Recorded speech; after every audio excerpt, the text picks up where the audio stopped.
Hey, everybody. Welcome to this edition of the Jungle Roar post-game pod here from Minneapolis, Minnesota, U.S. Bank Stadium, to be exact, where the Bengals suffered their worst loss in franchise history. I repeat, the Bengals have suffered a lot of bad losses in their history, never won as much of a blowout as by the margin we saw here this afternoon. 48-10 was the final score, with the Vikings coming out on top. Joining me on this Jungle Roar post-game pod, brought to you by Prize Picks and our friends at All Good Home Improvement, is, of course, Reichard Skinny of Local 12 and Local12.com in Cincinnati. Skinny, you and me were both in the Bengals locker room post-game. And I don't know about you, but I got the tone that they were almost in shock a little bit, trying to process how they were beaten down by 38 points in this game. Now, after the game, Zach Taylor said it's pretty simple why we were beaten down. 5 turnovers, 2 interceptions, 3 lost fumbles. You're going to get historical issues, as he mentioned in the post-game press conference. But what was your impression when you first walked into the locker room post-game this afternoon? No, they did look shell-shocked, Mike, and I think that's a great way to put it because, the turnovers created the margin and the ugliness of the loss. But there are other issues. This is 3 straight games now they haven't run the football. The second half, they got worked on the ground where Minnesota was gashing them. And, Zach talked about the dam broke. Yeah, okay, but, you're still allowed to make stops, too. Jake Browning, I thought, said it really well in the postgame where he said, we got worked today. We have to sit in this and let it stew. And I think maybe that's the thing of, going back to the drawing board a little bit. They're talking about reworking the running game again. We'll probably get in that a little bit deeper. But, yeah, to your point, I think it was a lot of guys that the score was extraordinarily shocking because they felt like stole 2 games. And I don't think this was a relation to Joe Burrow not playing like there was, Dobbers were down because of that. These guys and I we've all written it, and I think we all believe it. They believe in Jake Browning. I don't think it had anything to do with Joe Burrow's injury. Now, Joe playing wouldn't have hurt, obviously, but I don't think that was the carryover effect for all the turnovers and the miscues. And it did. I mean, Mike, it was 17-3 at the 2-minute warning. Yep. Bengals are at the Minnesota 36-yard line. They can make it 17-6, or they can maybe make it 17-10, and they get the ball coming out of the second half. The defense had actually played pretty well as the half went on, got some stops, forced some punts, all of those things. 7 of the 17 points were a pick 6. And just like that, it's 34-3 at halftime. I think that's the most shocking thing of how did that happen, and you can't recover from it. You just got to make sure that the last 30 minutes nothing crazy happens. I really hope Justin Hill, the Bengals running back coach, pounds and pounds and pounds the Bengals running backs and the tight ends, everyone, because Justin Hill, I think, is primarily responsible for ball security drills on the Bengals, pounds them with the rock this coming week and maybe the week after that, for that matter. You cannot put the ball on the ground 5 times, lose 3 of those fumbles, and expect any type of result other than getting your ass handed to you. Yeah, but only one of those fumbles was from a running back. I mean, Jamar Chase was fumbled. Correct. Jamar Chase has fumbled 6 times in his career. This was the 6th today. He fumbled. Noah Fant fumbled, the one that was taken back for a touchdown. And so I don't think it was a running back fumble issue. It was just a fumbleitis issue. I mean, the play by Samaje Perine is literally a run out the end of the clock play. Just call it a half. He loses control of it. They kick the 62-yard field, and that was on a running back. But Chase Brown did fumble, but it bounced right back to him. Back to him. Yeah. It was an ugly game. I don't want to soft shoe this because I do want to talk about the run game issues and the run game defense issues. It was nice to see a pass rush today. At the end of the day, this only counts as 1 loss, and I don't think that should be lost. I mean, this league is weird. Listen, I know you're going to, as a fan, you're rolling your eyes and you want us pitchforks and all that. I think Mike might go more pitchforky than I will.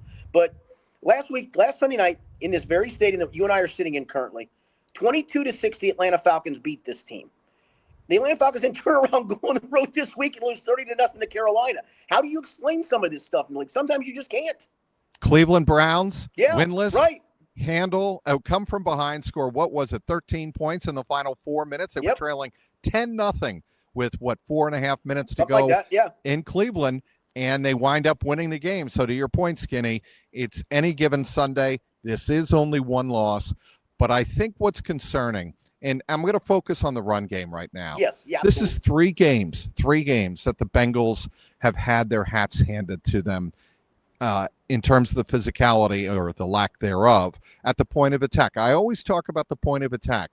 And if you win the point of attack, a lot of good things are going to happen offensively, defensively. It doesn't matter. Well, when the Bengals have the ball, they are not moving defensive linemen around. They are just not. They're getting pushed back into the offensive backfield, and you're seeing Chase Brown not be able to get any type of momentum, not being able to get to that second level, which he mentioned post-game this afternoon. You've got to be able to get to that second level to get those explosive plays that the Bengals were getting a little bit of from Chase Brown in the second half of last year. Yeah, and there was one run play in particular. Dylan Fairchild pulled through the hole, and Chase, you can see, is about to pop it. And all Dylan needs to do is, I don't think he needed to push the guy. He just needed to get in the guy's way, and he didn't. And instead of what could have been a long run, it turned into like a 2-yard gain. And, this is probably too simplistic. And I did ask this after the opener. I asked Zach this question, I think that either the next day or after the game. How much did they miss Lucas Patrick in the run game? And his answer was, you can't make the direct correlation. I don't know, man. That first drive in Cleveland, they looked pretty good when Lucas Patrick was in there and healthy. And the run game has looked like crap since. And it's a trickle-down effect. Like if one spot isn't doing its job, it hurts the next spot. And, then you wonder, is Chase Brown looking to get off of his tracks and try to find holes that aren't there as opposed to whatever is there? Just go ahead and take it. And it all marriages itself. I thought it was alarming after the game where Zach talked about, looking at the run game and maybe making some changes.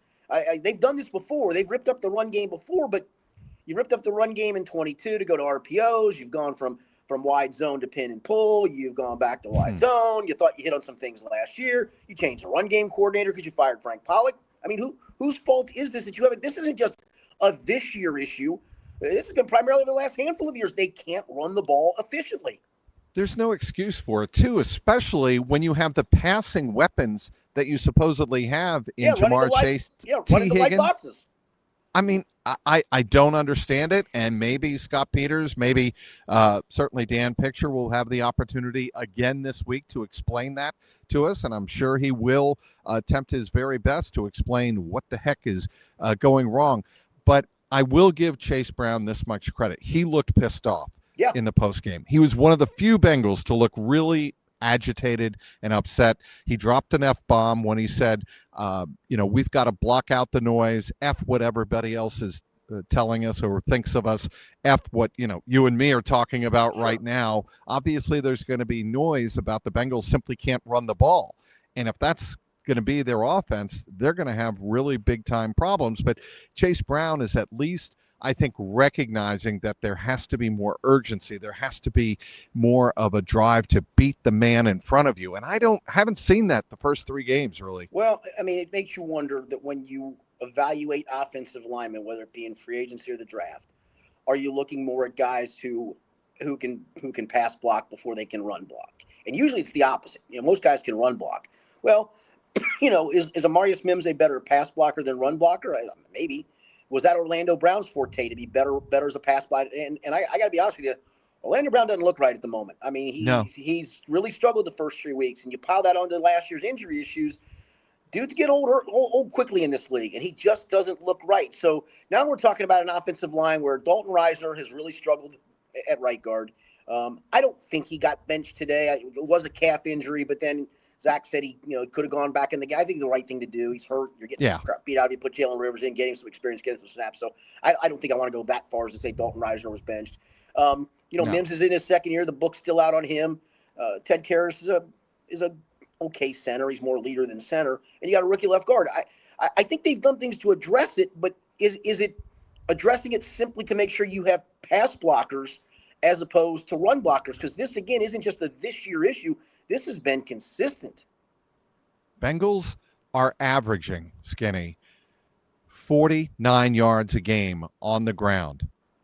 A game, 49 yards. That is dead last.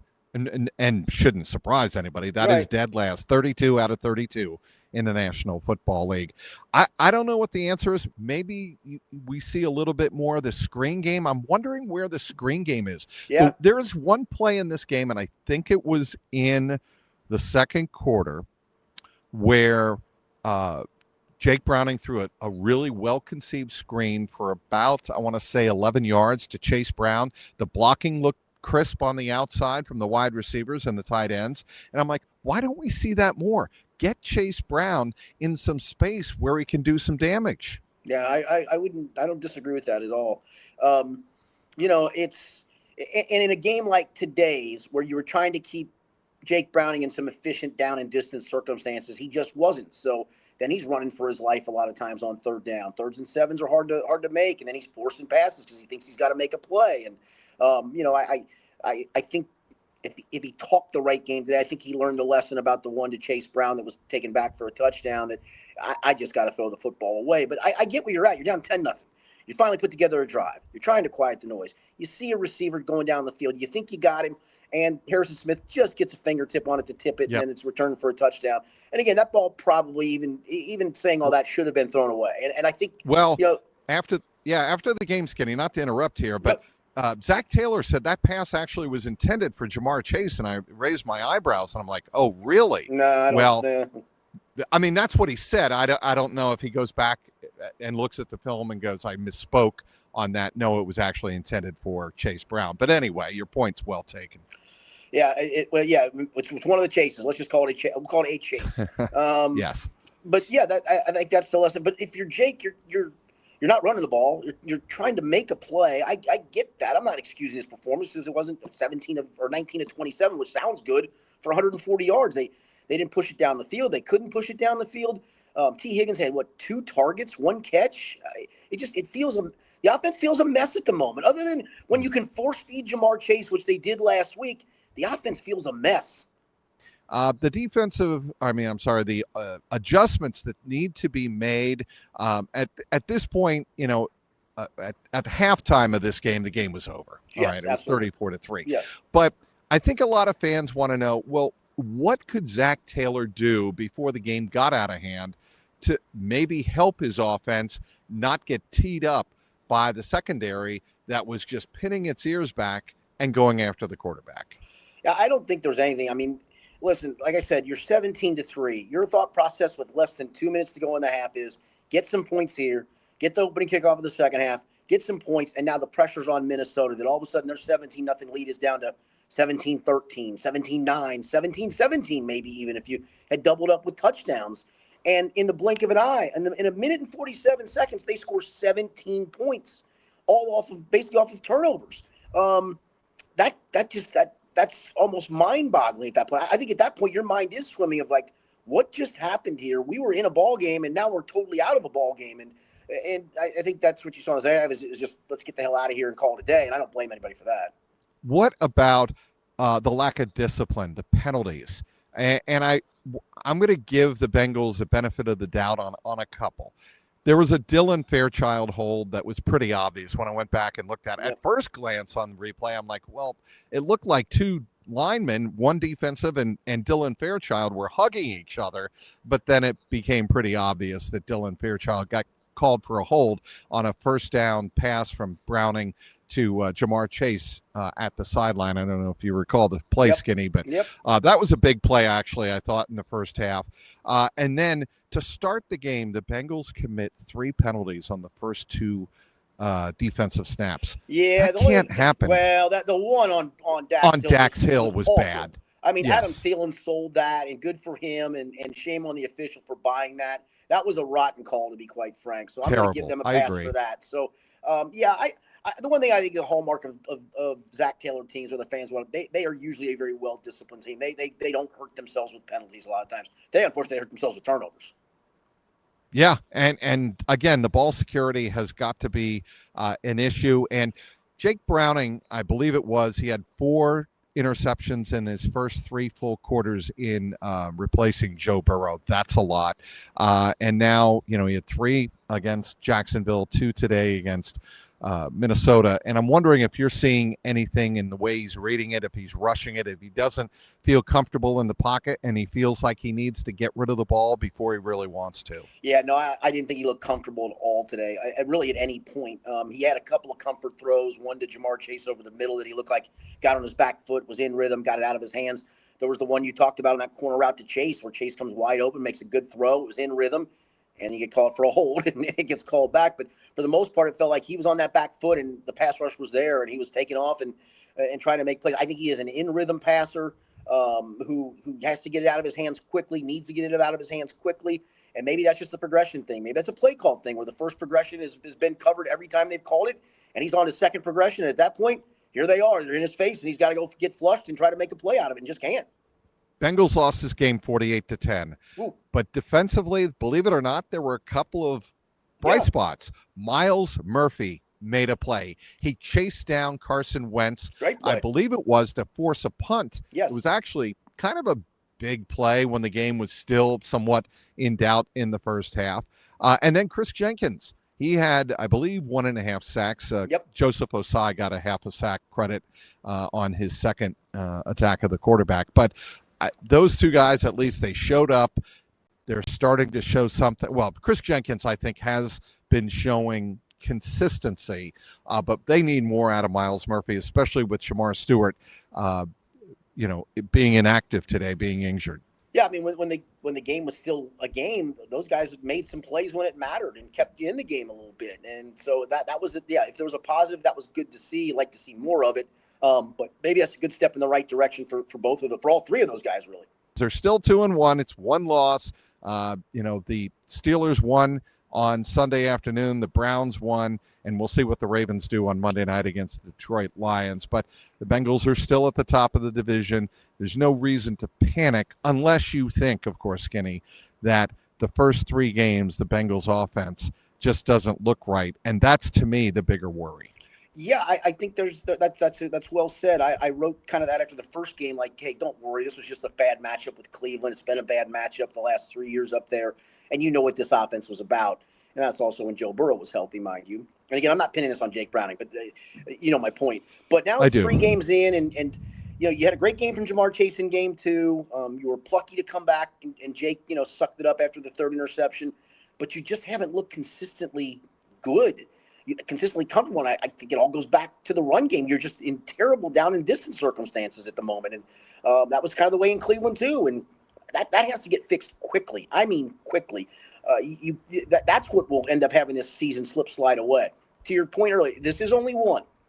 So at halftime, I looked it up. This was I think the second time the Bengals trailed by 31 points, the most they've ever trailed by in a half at halftime. The last time occurred in 1970. Against the Detroit Lions in week 2. Well, I remember that game. That 1970 team. I thought you actually might. 1970, they also bounced back and made it to the playoffs. Sure did. So, I mean, that's the thing in this league. You can't let one loss like this get compounded. And it can. We've seen it happen to teams. You start spiraling out of control, and you just can't stop it. You have a chance Monday night to stop that very quickly, or it starts to snowball, because then after that game come the Lions, come the road game with the Packers, and you start to see things slide away. This is an important week to get ready for Denver and go to Denver. This turned into what could have been today hey, you're 3-0, and if you go to Denver, you're playing with a little bit of house money, and then, okay, you're coming back home for Detroit. Now it's, oh boy, you're in a spot of the schedule where this could snowball in a freaking hurry. My concern with the Bengals is that they've built so much around Joe Burrow and the offense as the identity of this team that now they need to lean on the defense. They really do need to lean on the defense. They need to play complementary football. And to play complementary football, Skinny, to play keep away from the other team, especially on the road when you're facing Skull and those chants and you can't hear yourself think, you need to be able to run the ball. You need to be able to win at the line of scrimmage. And I don't think this Bengals team is built that way. They are built to pass, throw in an occasional run, throw in an occasional screen, and they've got to change on the run. To me, if I'm Zach Taylor, if I'm Dan Picture, that is the challenge. That's the objective in the next, certainly 2 weeks as we face Denver and Detroit. Yeah, no question. And I think that part of it is you've got to take care of the football. That's the main thing. I mean, if you're going to change from, okay, we're built around this high-powered offense that maybe isn't quite as high-powered for various reasons, because the quarterback's hurt, offensive line struggling to run block. Teams are dictating coverage that's putting you in tough spots. You're allowed to win games in this league 17-13. I mean, let's not forget today. Today, if Minnesota's offense didn't take a step on the field today, if it didn't take a single snap, they win today's game 14-10 because you made mistakes and 2 of them that were returned for touchdowns. That's the thing you can't do either. Is if you're going to play that way, that's fine. I get it. It's probably the right way to play, but you can't make mistakes because you're not good enough at the moment offensively to overcome that stuff. And you certainly can't make mistakes in a hostile environment No doubt. on the road. And Jake Browning has one road win in his career as a starting quarterback, and that was at Jacksonville. It was a terrific game, that Monday night game, 34-31. But he is now 4-4 as a starter, and 3 of those 4 wins have been at Paycor Stadium. He's going to have to, obviously learn how to win, learn how to handle the noise. Zach Taylor, and when I asked Jake Browning about this after the game, they said noise really wasn't the issue. They were able to get into their offense pretty efficiently here this afternoon. But as you said, Skinny, they just didn't take care of the ball. No, I mean, 5 turnovers are going to get you beat probably anywhere you play, let alone on the road. What are you working on for local12.com? I'm using Jake Browning's quote of it. We got worked, and it said Bengals quarterback says team got worked, and boy, does it have a lot to work on. And it does. I mean, it's got a lot to work on, and it starts right away this week. I'm going to be writing about the attitude of the offensive line. It's got to start in the trenches. If this team wants to break out or just put this hideous loss behind them, they've got to be more physical. Yes, Chase Brown was upset. He wants the team to be more physical. He wants to get to the second level, but he knows that unless this team gets more physical in the trenches, they're not going to win games with or without Joe Burrow.